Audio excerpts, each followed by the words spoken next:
Hello students, welcome to your government commerce college MCom final EAFM paper third भारतीय बैंकिंग प्रणाली Indian banking system एवं BCom part second Rajasthan में आर्थिक पर्यावरण। तो इन दोनों के लिए ये टॉपिक समान है जिसका अध्ययन अभी करते हैं। इसमें टॉपिक हमारे पास आता है भारत की मौद्रिक नीति के उद्देश्य, objective of monetary policy of India. Bharat में मौद्रिक नीति के उद्देश्यों का निर्धारण भारतीय अर्थव्यवस्था की विभिन्न विशिष्ट परिस्थितियों के आधार पर किया जाता है। भारत एक संपन्न राष्ट्र है, किंतु इसमें गरीब नागरिक निवास करते हैं। इसके लिए ये भी कह सकते हैं कि भारत एक धनी राष्ट्र है, लेकिन यहाँ की जनता निर्धन है। अर्थात भारत धनी राष्ट्र है, जिसका तात्पर्य है कि भारत में संसाधनों का विपुल भंडार भरा पड़ा है, प्रचुर मात्रा में संसाधनों का भंडार भरा पड़ा है, लेकिन उन संसाधनों का विदोहन करने के लिए हमारे पास में टेक्नोलॉजी नहीं है। साधन हमारे पास बहुत है, हम बहुत अमीर हैं, लेकिन जब तक हम उसका यूज नहीं कर पाएंगे तो हम निर्धन बने रहेंगे।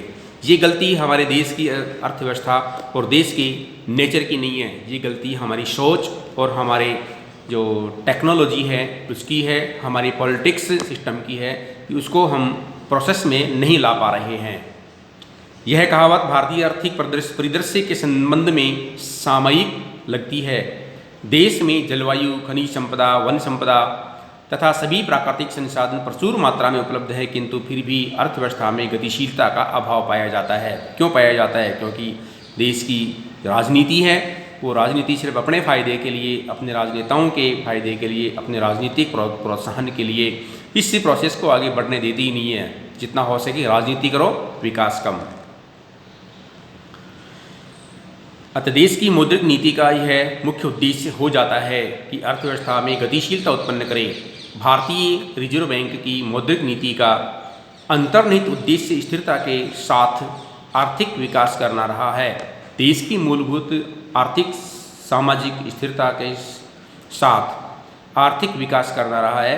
देश की मूलभूत आर्थिक सामाजिक समस्याएं जैसे निर्धनता, बेरोजगारी, अशिक्षा, अस्वास्थ्य आदि के निदान हेतु एक सुव्यवस्थित मौद्रिक नीति आवश्यक होती है। इस प्रकार भारतीय रिजर्व बैंक की स्वाधीनता के पश्चात तैयार की गई मौद्रिक नीति में इन सभी बातों का समावेश किया गया है। इस प्रकार समय समय पर भारतीय रिजर्व बैंक द्वारा जारी की गई मौद्रिक नीति के मूलभूत उद्देश्यों का विवेचन इस प्रकार से करते हैं। जैसे नंबर 1 है स्थिरता के साथ विकास, डेवलपमेंट थ्रू स्टेबिलिटी। वस्तुओं के मूल्यों में अत्यधिक उतार चढ़ाव आर्थिक विकास के लिए हानि और आर्थिक विषमता को बढ़ावा देने वाले होते हैं। मुद्रास्फीति की तेज गति बचत की प्रवृत्ति को प्रोत्साहित करती है तथा निवेश संरचना को दोषपूर्ण बना देती है। इसके कारण भी गरीब तथा धन्यवान होते चले जाते हैं।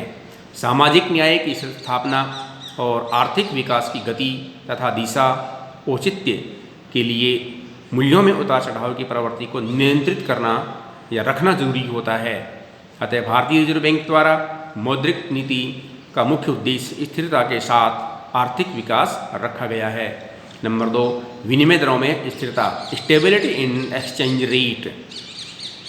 आर्थिक विकास की प्रक्रिया में विदेशी विनिमय की पर्याप्त उपलब्धता का बड़ा महत्व होता है।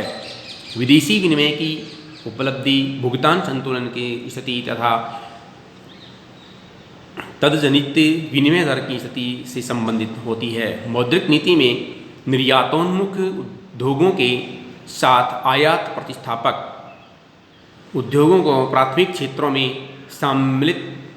शामिल करके इन्हें सस्ती सुविधा की व्यवस्था दिलाई गई है। निर्यात के लिए दी गई साख सुविधा को सस्ती बनाने के लिए रिजर्व बैंक द्वारा उदार पुनर्वित्त की सुविधा भी प्रदान की जाती है।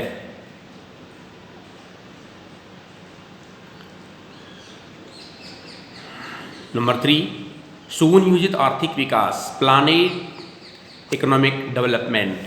प्राथमिकता प्राप्त क्षेत्रों तथा पिछड़े इलाकों में औद्योगिक परियोजनाओं को रियायती उदार सुविधा का उद्देश्य संतुलित विकास को प्राथमिकता देना है।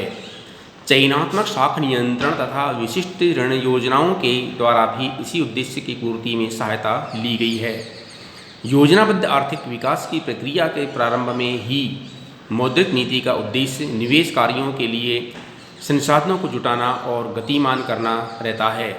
बैंकों में जमाओं पर ब्याज की दरों में वृद्धि बचत को प्रोत्साहित करने के उद्देश्य से की गई है। अनेक वित्तीय संस्थाओं की स्थापना और उनके कार्य क्षेत्र के विस्तार द्वारा निवेश के संसाधनों की पूर्ति बढ़ाई गई है।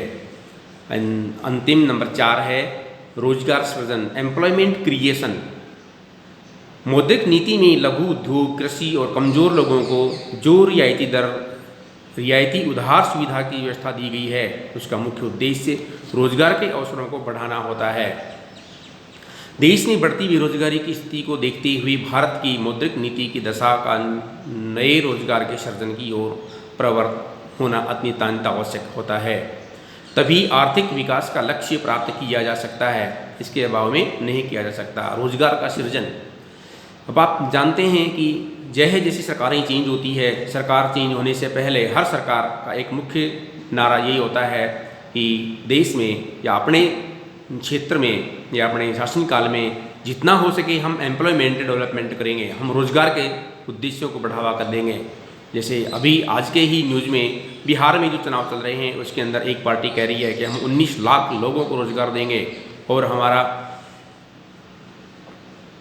हमारी सरकार का भंडार खाली है, खजाना खाली है।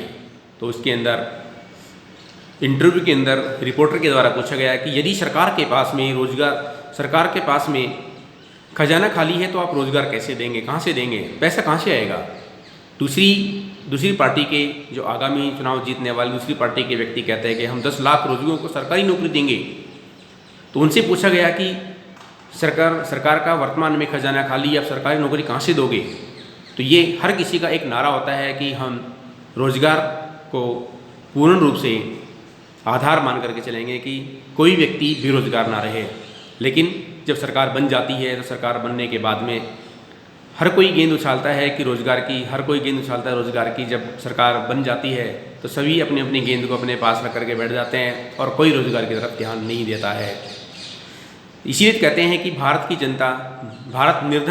एक निर्धन राष्ट्र है, जो कि भारत की जनता गरीब है। क्यों? यही कारण है कि यहाँ पर पॉलिटिक्स तो इतनी ज़्यादा होती है लेकिन उसके ऊपर अमल जीतने के बाद में शायद कम हो जाता है या नहीं किया जाता है। धन्यवाद।